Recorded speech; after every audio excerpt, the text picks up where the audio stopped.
여러분 기출문제 생명과학 처음 공부할 때 생각해봐요. 궁금하죠? 뭐가 궁금하냐면 기출문제가 중요한가?에 대한 의문을 가질 때가 있었을 거야. 없었나? 그러니까 예를 들어가지고 네가 뭐 친구든 뭐 선배든 선생님이든 뭐 독서실 옆자리 라이브러리 옆자리 학생 자꾸 물어봐. 기출문제 중요한가요? 그럼 100이면 100 뭐라 그래요? 당연히 중요하다 그래요. 왜 중요한가요? 라고 물어본 적이 있다면 아마 어떤 걸 느낄 거냐면은 사람마다 대답하는 게 좀 달라요.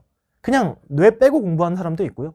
기출 문제는 문제의 퀄리티가 좋아서 문제가 좋아서 중요한 거야 라고 하는 사람이 있을 수도 있는 거고, 야, 기출 문제는 좀 신뢰할 수 있는 기관 평가원이 낸 거니까 중요한 거야 라고 할 수도 있는 거고, 혹은 기출 문제는 어떠한 방향성과 트렌드를 띠고 있기 때문에 우리가 앞으로의 공부 방향을 볼 수 있다는 점에서 중요한 거야. 뭐 다양한 입장들이 있을 겁니다.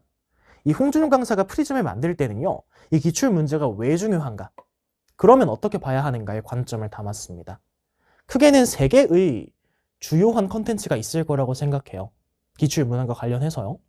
대부분의 강사는 기출 문항 분석 강좌를 그냥 기출 문제집으로 활용을 합니다.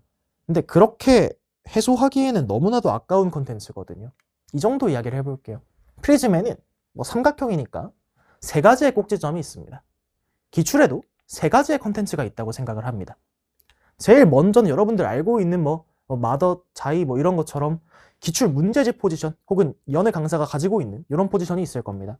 그러니까 뭔가 문제를 은행식으로 모아놓고 쭉 풀면서 여러분들의 경험치, 경험적인 지식 혹은 문제 풀이를 이제 좀 뭐랄까요? 좀 얻어내는 그 정도의 의미도 있을 거고요. 어떤 시점에서는 기출 문제라는 건 사실 그냥 나열된 문제가 아니고 몇 학년도, 작년, 그리고 올해가 있는 거다 보니까 분명히 무슨 흐름이 있다. 변하는 어떤 줄기가 있고 변하지 않는 큰 물줄기가 있을 건데, 이제 그런 관점에서 어떤 학습 방향성을 제시하는 혹은 풀이의 틀을 잡는 어떤 분석의 관점도 있을 겁니다. 혹은 또 어떤 컨텐츠에서는 아니 기출 문제라고 하는 게 양이 적어요. 알고 계신가요? 아니 문제집을 풀면 양이 많은데요? 그거는 뭐냐면은 옛날 기출까지 싹 다 긁어 모으면 많습니다만은 이 트렌드라고 하는 게 그렇진 않죠. 풀어보면 느껴지지 않습니까? 우리가 현대 생명과학, 지금의 생명과학이라고 할 수 있는 거는 사실상 2022학년도가 마지노선인 것 같아요. 2020학년도 이전은 교육과정이 다르고요.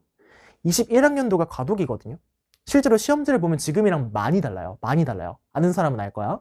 그래가지고 사실상 1년에 3개 나오는 시험지인데 6구 수능밖에 없는데 뭔가 이제 겨우겨우 이 흐름을 잡는다고 하더라도 양이 부족해. 그러니까 뭔가 변형 엔제도 분명히 필요할 겁니다.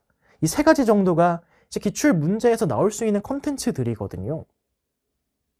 이 프리즘이라고 하는 커리큘럼에는 이 3개를 꾹꾹 눌러 담았습니다. 그래서 3권의 책이 준비가 되어 있어요. 볼륨 1 트레이닝이고요. 볼륨 2 에센스고요.